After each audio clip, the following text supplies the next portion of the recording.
You're listening to Content Logistics, a podcast for B2B marketers looking to build a content engine that drives revenue. In each episode, Camille Trent interviews the marketers behind the best content marketing flywheels and uncovers the tactical aspects of content production, from first draft to first customer.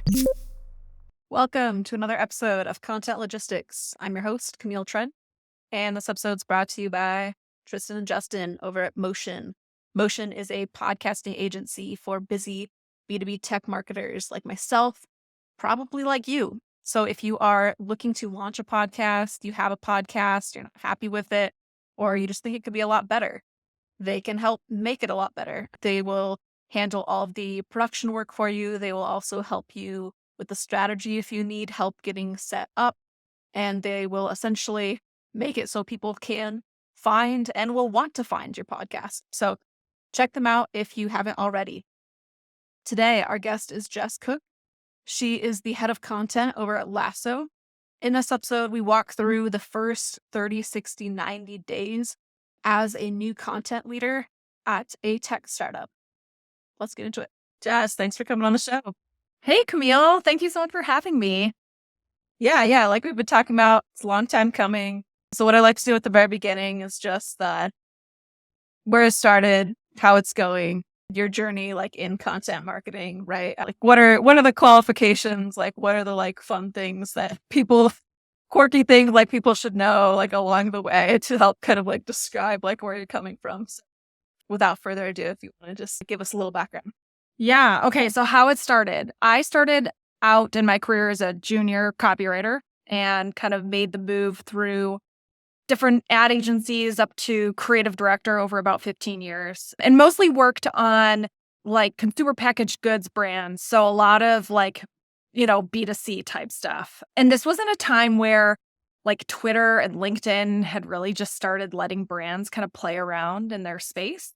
So, things like ghostwriting tweets for Tony the Tiger or helping write copy for Rice Krispies' very first mobile website when that was like a big thing. So did that for a very long time, tons of fun. But then I kind of there came a point, I started having kids, had a family, and was looking for a better work-life balance. Ad agencies are pretty notorious for just really working their folks to the bone.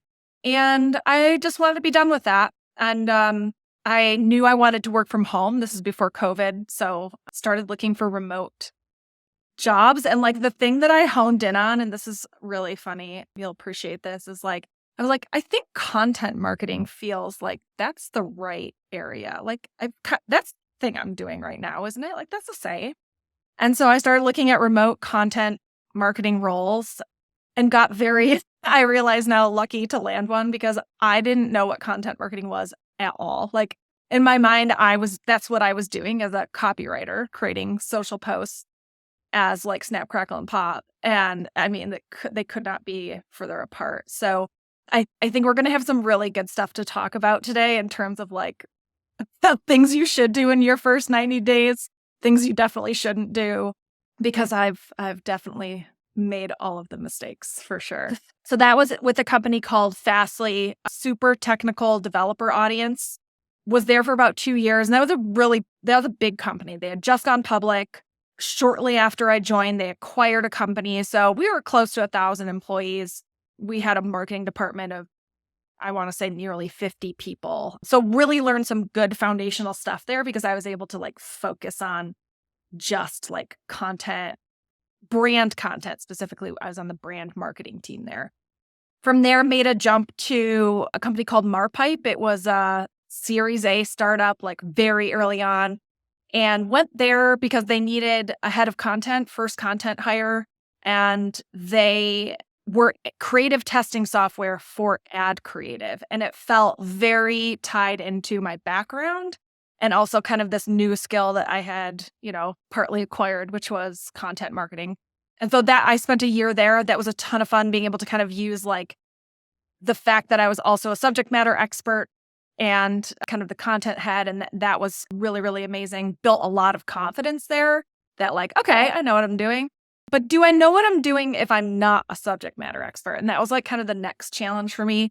And so my next move was to where I am now, which is Lasso. It's a software platform for the events industry.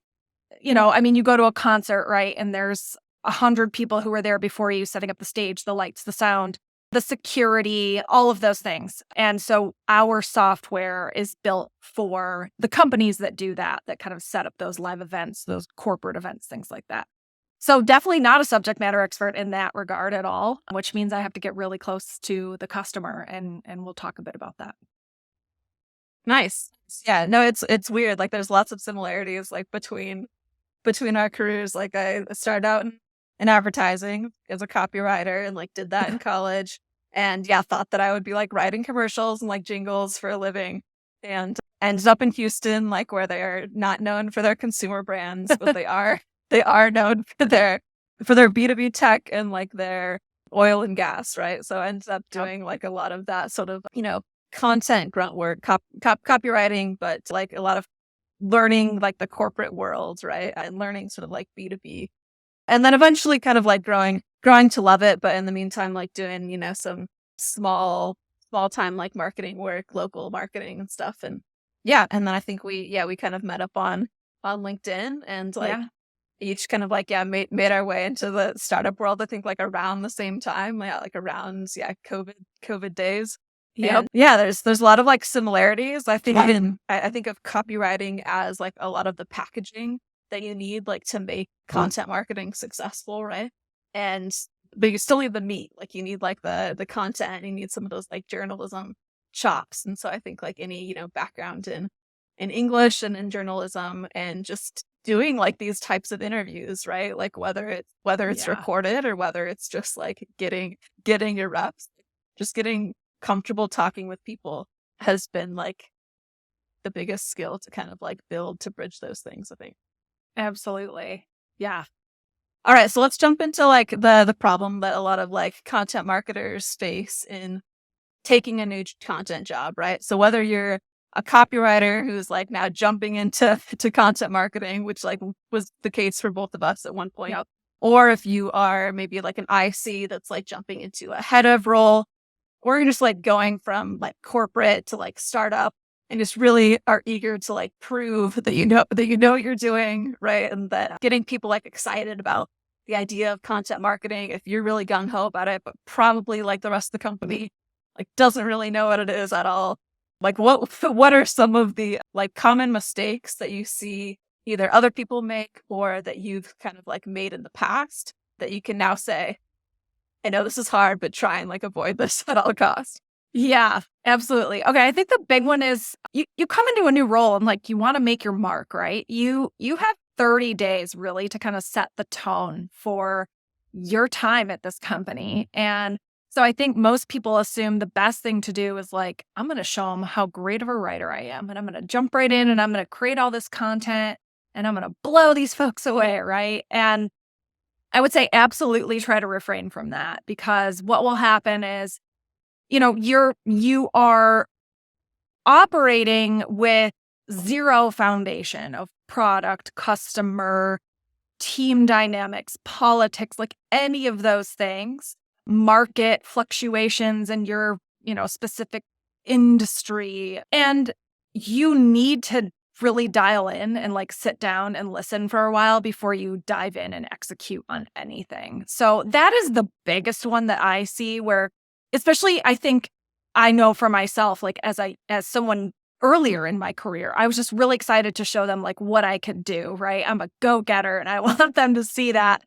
And I think really the best thing to do is like, don't create anything for a little while. Like really kind of put that stake in the ground that like, I'm not writing a single thing until I really sit down and start talking and listening to people. Yeah. And to really like understand the company and what they're trying to do and how you can make an impact, like what things do you think that you need like access to, right? Like what are the first things that you're like, okay, I need X, Y, and Z, like just so I can start like absorbing, just like be a sponge. So like, what are those things like that you should be eager about? Yeah, I think first and foremost, like get to know your team. If you have a team, if there are others on marketing, like get to know those people right away.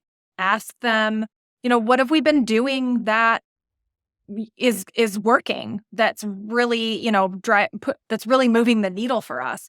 What are we doing that just feels like a waste of time? What's the strategy? Like, dig into all of that, right? I think second, you really need to get access to your sales team. And if you can't get access to those folks right away, hopefully they have some sort of like call recording software where you can just right away start jumping into some sales calls, right? Like, start hearing what the customer says, start understanding like why they're on that call today, right? What brought them there? Just understanding the pain points and their frustrations and like what happened the day they realized they need this solution, right? Those types of things are like right away, your team and your sales team, like, start getting access to those folks and really digging in with them. Yeah. No, I think there's like the two things to break it down. What you said is like getting on those one-on-one calls with your actual team, right? To be like, this is who I am, who are you? And we'll get into this more, but how do you like to work, right? And getting like a sense of what's their understanding of content marketing. Like, you should know this coming in, what your manager expects of you, right? And hopefully like what the CEO kind of, what their gauge is, what their understanding of content marketing is. So hopefully you've done that kind of work coming into the job.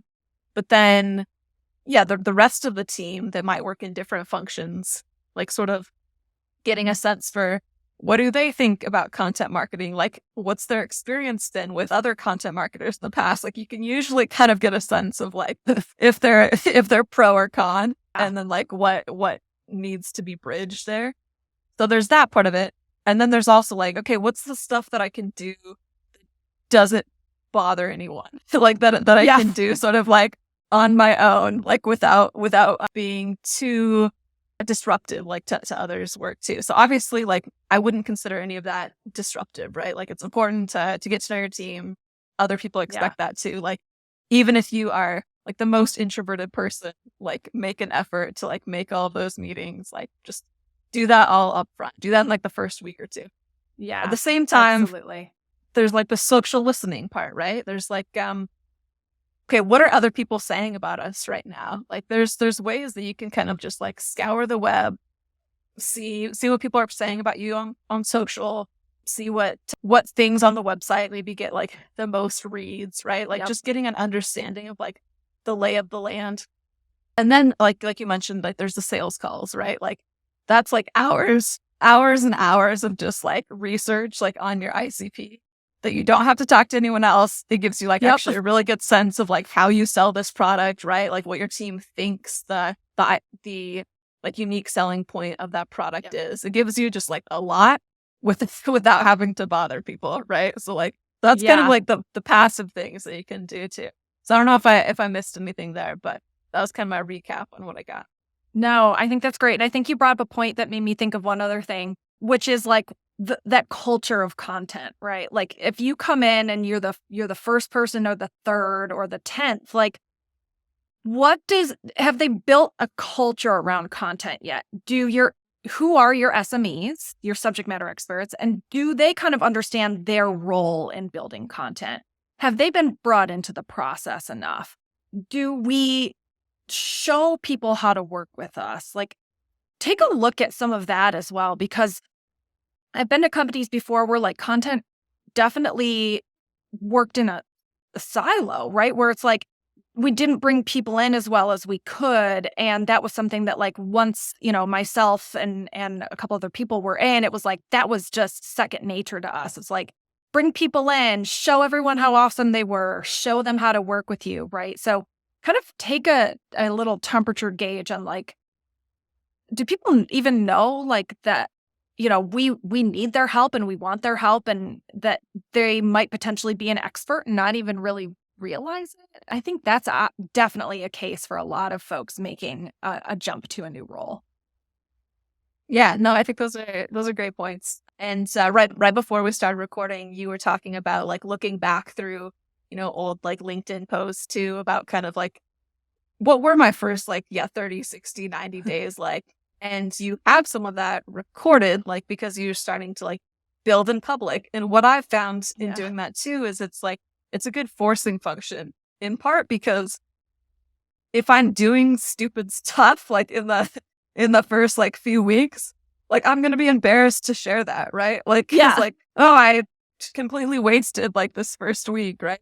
And so so being not only like proactive, but just really strategic about like the types of things that you work on, and like knowing that you'll be accountable in some ways by saying like, I'm going to share something, right? Like every week. And yeah, when you get to the end of the week and if you're like, oh, I don't have anything to show, I don't have anything to share, like that's probably a problem, and that you're not learning, or you haven't at least, done some of the framework stuff that maybe it's not like sexy enough to share, but you should feel like you've done something, right? Like that you're moving like the ship forward and moving it in the right direction.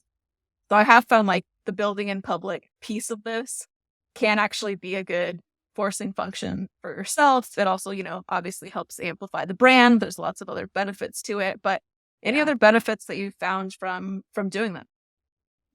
Yeah, I think one, I learned a lot from people on LinkedIn of just like, hey, here, other people doing the same thing, right? Here's what I did in my first 30, 60, 90, and me being like, oh yeah, that's really smart.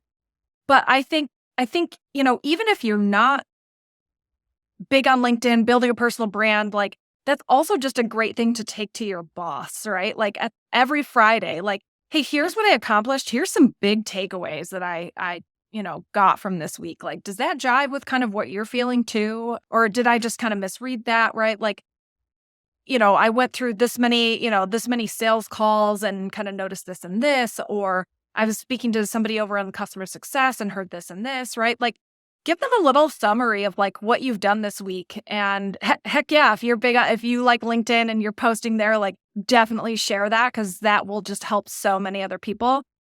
But absolutely share that with your team as well. It's like, here's kind of where I'm at. Am I moving in the right direction? Like, do we need to course correct at all? Or like, yeah, good. Okay, cool. I'm going to keep going then, So I think that's really important in those first few months of just like a weekly, like, okay, here's what I've done and here's where I'm going and here's what I think I should do next. Like, green light, sweet. Move on.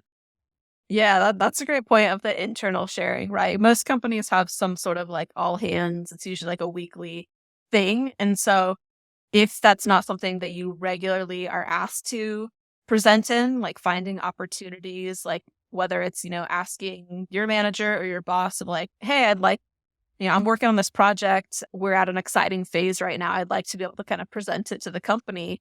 I think, my last company, when we had a team and kind of round robining some of those things of identifying, okay, here are kind of like our big rocks and here's the person that's working on it. They should have, the opportunity to kind of present that project and sort of build that confidence there. And you see that, like you see that development, right? And you see like how that can help your team member's career. It helps your career. You get good feedback. You get bad feedback too, right? Like, I've gotten definitely feedback in the past. It's too wordy, right? Like when you assume, and this is where you realize like, oh, like people don't get content marketing, right? Like I need to back it up, and I just like start with the basics of like, what do they care about, right? And oftentimes it's numbers, right? Especially, if you're managing up or you're speaking to executives, but how does this matter to the business, right? And then sort of just cut out everything else, like the details of how you got there, sort of like the SEO, like nuances, whatever. Yeah, cut that out and here's like the impact, or here's what we're hoping to do. Here's how it's going to happen, and getting those reps in. So the internal presentation, that's important. Yeah. Something we actually did, I'm just remembering this actually, at Marpipe that I loved was after my first week, I got to sit in front of leadership and share my takeaways from the first week. Good, bad, ugly, like, and I think, and we did that with any new hire. And it was so interesting to hear, someone who's essentially an objective third party who's only been with the company for a week come in and give their insights of like, hey, why do we say this on the website? Like, it's really confusing, right? And then to hear that and be like, oh, that makes so much sense to me, but clearly as someone outside, like it doesn't. We need to look at that again. So I think that's a really nice little tradition to start, which is kind of cool of just like, what does someone who's just newly embedded here really think about what we're doing and how we're saying things? And And you get some really interesting insights that way. Yeah, no, I love that. I'd love to hear like the answer to what is it that we do here? Like from every new hire, Yes. right?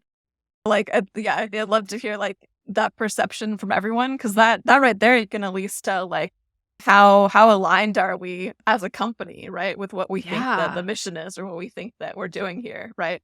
And then hearing about it maybe from like the role level of like, what do you specifically do here? Like, how are you making an impact on that? But yeah, just from the top level, like it's fascinating to hear like what people think like the product does, or like what the main goal is, right? Yeah. All right. So I wanted to get into a LinkedIn post that you shared pretty recently that kind of just goes over the objectives for the first 30, 60, 90. This is how I interpret it. So we'll just go through each step and we can sort of pause after each so we can dive in deeper. But these are your like objectives for the first 30, 60, 90 days of being a new content hire. And in this case, in startup land, right? So this episode for folks who are listening will be most useful for people who are at startups or at tech companies and coming on as like a content leader, but it should be helpful for most marketers in general. So number one, we talked about this a little bit, but show people how to work with you. And that involves like, getting the company involved in content, excited about content. I think here we can talk about like how to submit like a request or an idea, like in a way that's helpful for both parties, right? So I'll just pause here and I just want to dive deeper into how you think about getting this right. Yeah. So I think to show people how to work with you, it's complex. It requires like discussion, conversations. And I think partly kind of like we talked about a little bit earlier, like this can be done in kind of an all hands or kind of a larger like, revenue team meeting or whatever makes sense within your organization. But it might require actually like sitting down and being like, first thing first, what is content? What is B2B marketing content, right? And like, why do we even do this? And then it's kind of like really opening the floor, I think, especially if you are one of the first content marketers, to make it as easy as possible for someone to come to you with an idea. And I think further down the road, as you build a really strong culture of content, you can make that a little more formalized. Hey, here's a form, right? If you have an idea, what this is going to do is like you put that idea in there, it's going to create a ticket for me in Asana, and I'm going to be able to kind of, go from there. But at first, I think it's like, just Slack me. If you have an idea, just come to me. I would love to hear it. We kind of figure out what shape it takes or if it's fully formed or anything like that. So I would say to start, like just make it really easy for people. Don't intimidate them. Nothing is too crazy or, too small. And you just want to make sure people feel like they can get involved if they want and they feel like they have an idea. That's really important. Yeah, I like that. Like, and you'll know as you go, like what's the best kind of like system of pitching. And I think that's probably the way to frame it up, because you usually don't want to promise anything, because it's your responsibility as like a content leader to work on the most important, most impactful like content projects and tasks, right? And so I think like interestingly enough, like some of the best like ticketing systems or like requests like that I've seen at companies like came from the like data department or like the product department, right? So they might already have something like this, right? Like where anyone can pitch like an idea for a feature, right? Or in one case, like you can pitch, like, I need a dashboard for this thing, right? To like the data team. And I remember they had like a very good like request, like submission form at Dooley. And one thing that stood out is you had to rate the importance and like the timeliness, right? Like of the project too.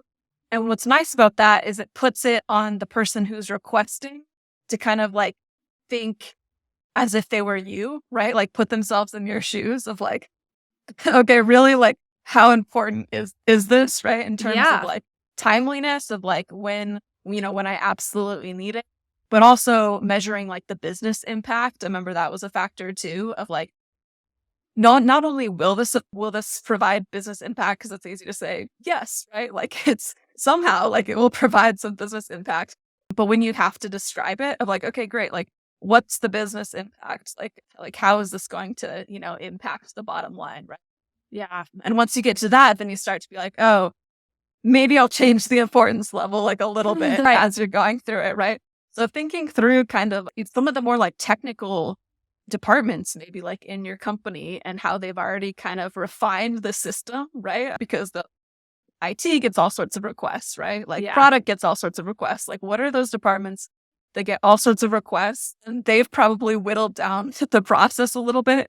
There's probably some good things that you can borrow from them in terms of like how you can kind of like set up that ticketing process. But I like what you said of like just keeping it simple at first. And to tack onto that, it's like, how do people collaborate right now? And if it's through Slack, like maybe it's, okay, if I were to try and find the data team to submit a ticket, I would probably look for like a data channel. Probably going to be the same for content, right? Like create a content channel. Yeah. Pin it to that channel, right? So you can easily like find the link to the form. So yeah, you just kind of learn some of these things as you go. But it's like, if I were this person, like how would I go about looking for the form? Like where would I start? Yeah. And just start there, right? In terms of creating that form. And I think you bring up a really good point, because in my mind, I was kind of leaning toward like, I'm someone someone in the company has a big story that they think I could use for thought leadership or an interesting campaign, right? And I think you just made me realize, like, really there's two routes here, because if someone has a big story like that, my preference is like, just come straight to me. I want to hear all the juicy details. Let's talk about it. If there's some sort of like, I think I specifically need a 2-page PDF with this information and this, this kind of for this product by this date, like, yes, totally agree. That feels like a wholly separate system of like a request and like triage and figuring out like what's important. But I think in my mind, I always go to like, ooh, someone has a story and I want all the meaty details right away. So just come to me, that's kind of where I go. Yeah, no, I think there are two different types of requests, right? Like there is kind of like the, you don't know what you want, but like you have something interesting to say kind of a thing. I think I think there's something like that.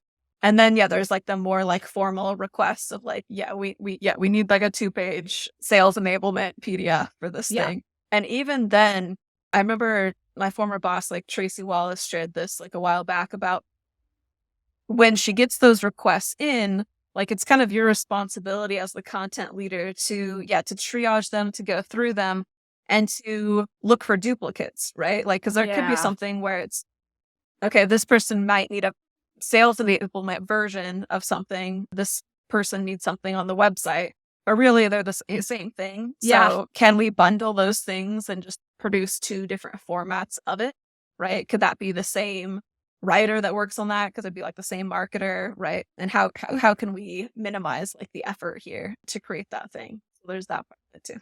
Yeah, absolutely. Nice. Okay, so I think we've gone deep here. So I'm going to move to number 2. The number 2 is demonstrate the power of good content. So how do you think about that? Like within a team, how do you prove content is worthwhile? Yeah. So this part's all about putting a spotlight on your work, which I think sometimes people find weird. It feels like, oh, I feel weird being like, look, this awesome piece we made, right? Especially if like you wrote it. I don't know. It feels like braggy to some people. But I think what I've tried to like help people realize is that is part of your job. Like that's the reporting end of it, right? Like we created this thing. It did awesome. It brought in all these, people to this event, or, got this many downloads, or had this awesome conversion rate, whatever the case may be. And then I think in the same vein as kind of that first step of like showing people how to work with you is like, make sure you acknowledge, your subject matter expert that helped you with that piece, because you want people to see like, oh, their contributions really mattered. Like next time I have an idea, I am going to go to them with it because it makes a difference. So I think that's a really, really big deal. I don't really want to get too much into like what metrics you should look at. I think that's so different for every like brand and company and depends on your go-to-market and like all the things that you're working on, right? But like, I think you'll have to kind of figure out based on business goals and team goals, like what is important and make sure that you're keeping tabs on those things. And when you do a piece of content that really like checks all the boxes on those KPIs that are important to you, like make sure you make that known to leadership and to your subject matter experts. Like, hey, so-and-so from engineering really made a huge difference when they came and talked to us about, how we're building the product and, look what it did. So, make sure that if you ever have any ideas like this, like, please, like, come see us. It moves the needle. Yeah. I like that. And I think you mentioned this in your post because reporting, like we think about it as like dashboards and numbers, but it's just as much like the storytelling aspect of it too, right? That we mentioned in like sharing a story in the presentation that's in like the all hands. And sometimes that just looks like, here are some comments that people left on a post, right? Here's some feedback like on the newsletter, right? Here's some feedback on the podcast. And so those are just as important, like if not more important than some of those numbers, right? Because they tell you like how important it is to someone or why it helps them, right? Like those individual stories that you don't get through just like the raw numbers. Pairing that storytelling like with the reporting or having like those things be combined, the qualitative and quantitative, just like make sure you kind of like check both those boxes. Absolutely. Yeah. And then last thing I want to say on this too, because it really depends, like those numbers are going to depend based on your business, all of that.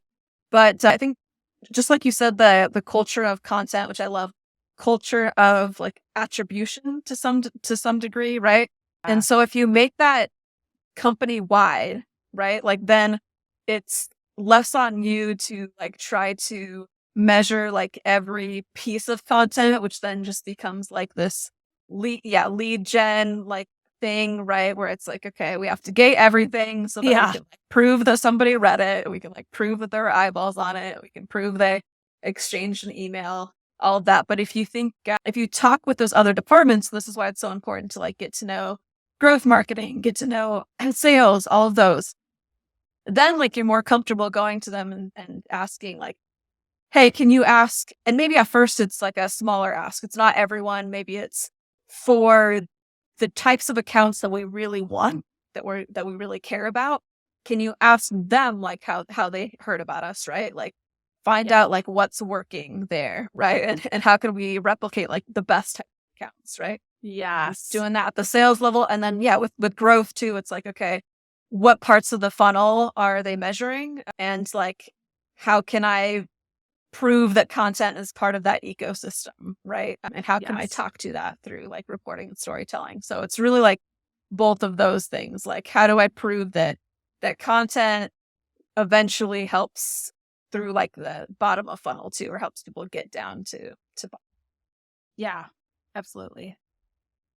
Nice. Okay. So talked about, demonstrating the power of good content. Number 3 is make partners and SMEs look like rock stars. So why is this important? And like, how can you put those kind of like two personas in the spotlight? Yeah.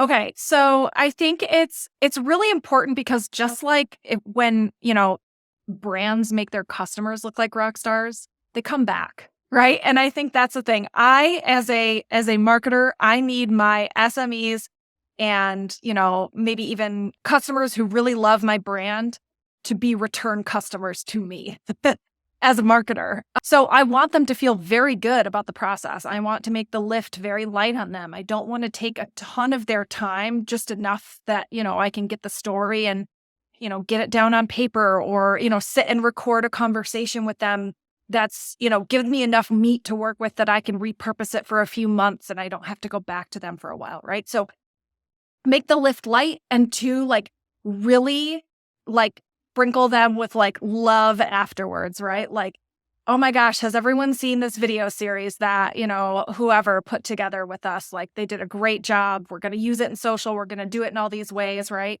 And then same thing kind of like we just talked about after it's live and in the wild, like how did it perform? Hey, these videos that, we created with, the folks in CS, like they did really well. And here's kind of the numbers and here's the comments we're seeing and like the feedback we're getting. So I think it's just making sure that people are excited to work with you again, because last thing you want is for, a subject matter expert or, a great partner that you're working with and you're doing some kind of cross promotional type stuff to like never want to do that again, especially if it works well.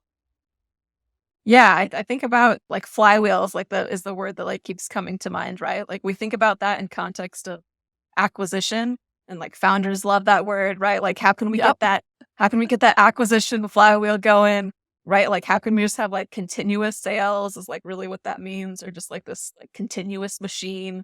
Like we love the idea of systems, but then there's the internal systems too, right? Of this thing that worked really well, or this subject matter expert that really knows what they're talking about, or these partners that have a very similar audience, not competitive, right?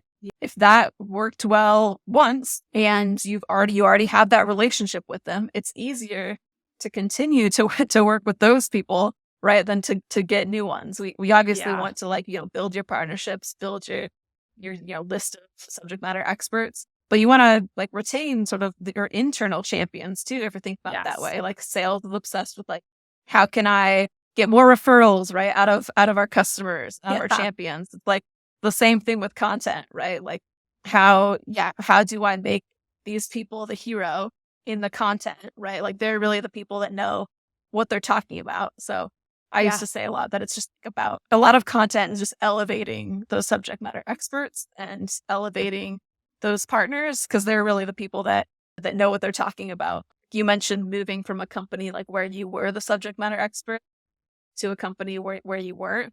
And that really is like a great forcing function to kind of like learn the skill. Yeah, absolutely. Yeah, because you have to lean into those folks as much as possible. And it's really just incumbent on you to tell the story. Yeah. And when you do, like when it's a win-win, like they're just more likely to shout you out or to refer you, because you are elevating them too, right? Like whether it's their personal brand or like the brand that they work for too, like it should feel like a win-win. And this is why like well-executed webinars, I think, work well, because it's co-marketing, right? Yeah. Yeah. When I was at Fastly, and that's such a big company, it was hard to know who was the expert on something. You really had to like talk to a few people before you could be like, who is the person I should talk to about this, right? And so after being there a while, it was really nice that like I had a handful of people that I knew I could go to, and then they started telling their people like, hey, that's a great idea. You need to go talk to Jess about that, right? So now I'm getting like, I'm using air quotes, inbound leads on content stories. And that is like, man, that is gold right there. Like when you put the work up front to get people to know who you are, how you work, you make them feel good about it, they want to come back, and then they send others, like you got it made.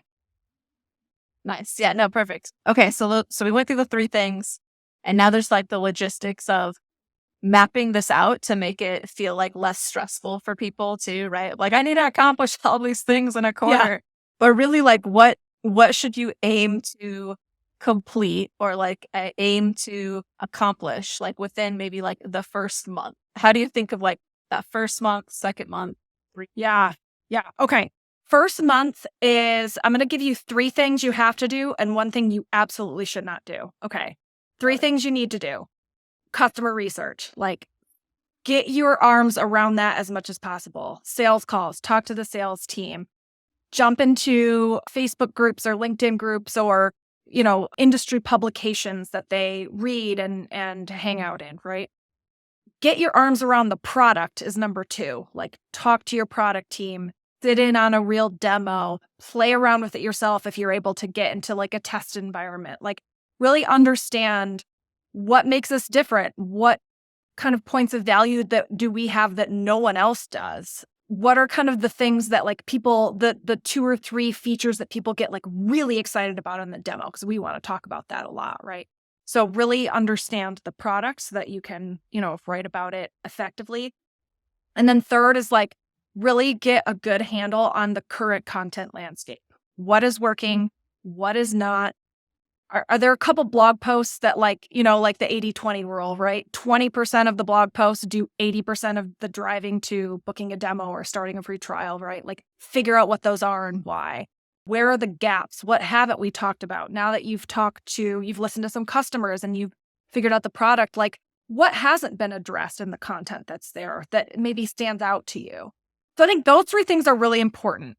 And I think the one thing that maybe you notice I did not say, we talked about this at the top of the show, is like, don't write anything. Like, don't give into that temptation. It's not necessary. Like, really do your research first. So I think that is really big for those first 30 days. Listening and not writing or creating. Wow, I love that, and just taking some notes. So yeah, that's just like a great way to kind of break it down for folks to be like, these are the must do things, right? Like if you have some time in there, like I am a believer in like some quick wins, right? If you can get those in, but as far as like thinking strategically, thinking big picture, that should be number one priority. And I think thinking about those sort of like one or two things that you can do every month. Yeah, and making sure that happens first. Yeah, for sure. Absolutely. Nice. Okay, so to wrap this up, this is called content logistics. So we'll go through kind of like some of those like logistics and what I would call like content onboarding. So I talked a little bit about this, I think, at the front end of this podcast, but want to kind of go through like a basic checklist of what do you need when you come into a company to be successful, right? So like, yeah, first kind of like follow-up question here is just like, what do you need access to, right? Because we're assuming like this is remote work, right? Like this is tech. So like, what do you need access to do your job? Yeah. First and foremost, communication with the team. Like, are we on Slack? Are we on Teams, right? Like really figuring that out. And I think CRM, like, can I get access to the CRM system? I've been places where like, I never once touched the CRM. And I can tell you what, that is such a huge inhibitor. I felt like I was flying blind. And it's great to be close to sales and go off of the insights they deliver you, but it's really nice to see the numbers behind that. And so I think, if you can give your content marketing folks insight into that, it's just going to make your marketing that much more powerful. I think that's really like the big one to me. Obviously, like Google Analytics, whatever you're doing your email through, like anything that's just going to help you kind of see behind the scenes, like what's going well and what's not. Those are the big ones to me. And then obviously we already talked about like sales calls, recordings. Like if there's like a, top hits list of like, these are the best, 10 sales calls to listen to. That's always a great place to kind of dig into as well. Yeah. Yeah. Those are the big ones. I think like the one other one I might add is project management, right? Like if they already have some sort of project management in place, like sometimes it's been about, is this going to work like for the content team? And it's trying to like work with what you have first of like, I almost think about it as like taking inventory of like, what's the tech stack that we have right now? Yes. And like what content capabilities exist there? And is that like the most efficient way for us to work, like given our budget and given like our stage of company? Or like, do we need something better to be able to, accomplish whatever the content goals are? Yeah. So yeah, actually you said one more that I just thought of too, the budget. Like understand like what are we working with? What do I have at my disposal if I need, some help on execution or someone to kind of take some stuff off my plate. I think that's a big one as well. Yeah. And I think it depends on your team, right? Like what internal resources do we have? Like we talked about the tech, but there's like the people resources, right? So do I have, is there anyone else on the content team? I guess is the first question to ask yourself. And then if not, like, is there a budget for contractors, right? Whether that's like for some of the production work or if it's, if you're heavy on blogs, like do you have a budget for contractors that way? So you're kind of assessing your tech stack and your resources there, but also like your people resources. And if there aren't more people on the content team, it's also how am I going to work with the rest of the marketing team? Like what are their priorities? What are their like specialties too? Because it could be that like the product marketer like writes all of the product blogs, right? Or is in charge of the website. So kind of like figuring out who's responsible for what their specialties are, where there's going to be some like cross-pollination there. Definitely. All right. So tech, yeah, people resources. We already talked about measurement and like, that building that culture of attribution. So I think we can skip that. Talked about budget in terms of tech. So that's pretty much it in terms of like, the basic like logistics. So I like to close by talking about like what advice, if somebody listened to this whole thing, you want them to take away one thing or like maybe one blunder to avoid, like what advice would you give new content hires when taking on a new job and just like being over eager maybe to like crush those first 90 days? Yeah. I would say use the excuse for those first 30, 60, 90 days of being the new person and ask the dumb questions. Like you are totally allowed to ask like, what does this acronym mean? And like, what is this thing? And how does this work? And when you say this, what does like that mean around here? Because it might, lingo means something different everywhere. And I think like, don't be afraid to ask like, can you clarify this for me? Like, this is kind of what I'm thinking I should be doing. Like, does that feel right to you? Don't be afraid to ask that. I have a really ridiculous story about this, which is I'm at Fastly. I've literally never held a content marketing job before, never written a blog post before, to be honest. And my boss asked me to take, these were her instructions, take this white paper and turn it into a blog. And I was like, yeah, boss, no problem. Copy paste the text, drop it into our blog template and turn it in, right? And she was like, what is this? And, so it's like, oh, that means something different. I'm not, right? So it's kind of like, just really ask like, okay, what does that mean to you? Like what, Yeah. I just want to make sure like I have my kind of ducks in a row before I really get started, right? So don't be afraid to play that card of like, I'm new and I'm not sure I understand. And I just want to make sure. Totally fine.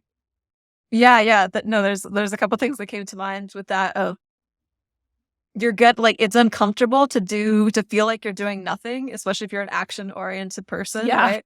So be at peace, like with that discomfort and like, yeah, put in some of like the foundational work or else like there's a very good chance like you will be embarrassed later on. Yeah. And this has happened to me. I think at like every company, I'm usually like, I try and be proactive about, like learning the specifics of the product and stuff, but it doesn't always require or make sense, like, for you to have like a login, like if you're not the user. So like there can be some limitations to this, but yeah, I think you have it slated for like month 2, right? Of like really learning the product, learning the best features, right? So at least have that understanding of it so that when you are like 6 months, a year in, you don't have to ask like a very basic question of like, wait, does our product do this? Yeah. And and you're like a year and they're like, you don't know that our product does. Yeah. Like that's a really uncomfortable conversation to have or like a way to expose yourself. So I think you bring up a good point there of, doing that foundational work early and being okay with, using the excuse of I'm new here. And then the second part of this was clarifying expectations, right? Yeah. And so that this goes for your higher ups, it goes for the people that you work with every day that might be on your team, and then maybe some of the other departments like that you'll rub shoulders with as well. So like, what do they think content marketing is? What does your team think the content marketing is? Yeah, what does your manager and his manager think that the goal of content marketing is and what the approach is? And again, very important to do this like before you take on the job, or else those expectations are misaligned and that could end poorly. But internally just making sure you're on the same page with everyone. So I love that advice. That's a great way to wrap up. Where can people find you? I am very avid on LinkedIn. There are probably tons of Jess Cooks, but I'm the only one at Lasso. So you can find me there. I'm on Threads, which has been kind of a fun little adventure. If you're into Threads, I'm at that Jess Cook there. And I also have a podcast that I host with my good marketing bestie, Susan Winograd, and it's called That's Marketing Baby. We're on hiatus right now. We took a break for the summer with the kids at home and everything. but we're getting back to it in the fall. And we actually just launched a newsletter. So you can find us on LinkedIn, Apple Podcasts, Spotify, all of that good stuff. Nice. I love the like season like approach like to podcast. Just like becomes like a TV show or like a series. Yeah. Of, like you look forward to it. And yeah, I have a 4-year-old, and so it's been interesting hearing from coworkers of like, how are you doing like the summer thing? Like telling me about all the camps and things and like how that works and stuff. So I have a full year or so before I need to worry about that. But yeah, thank you for coming on. This has been like a great conversation, and I've learned some things about what you do differently, like what I do differently, maybe like the next time. But really, like, it's never too late, right? Oh. If you never truly like dug into, the product, like I feel that this could be something that people are listening to, like, do I understand the product? Like, do I actually know? Like, have you created a login yet? Like, now's the day. Like, now's the day to create that login. This is the sign. Yeah. So thank you again, Jess, and we'll talk soon. Thanks for having me, Camille. It was a blast. Thanks for listening to Content Logistics. This episode was produced by Motion, a done-for-you B2B podcasting agency for busy marketers. If you liked what you heard, please follow the show on Apple, Spotify, or wherever you listen to your favorite podcasts.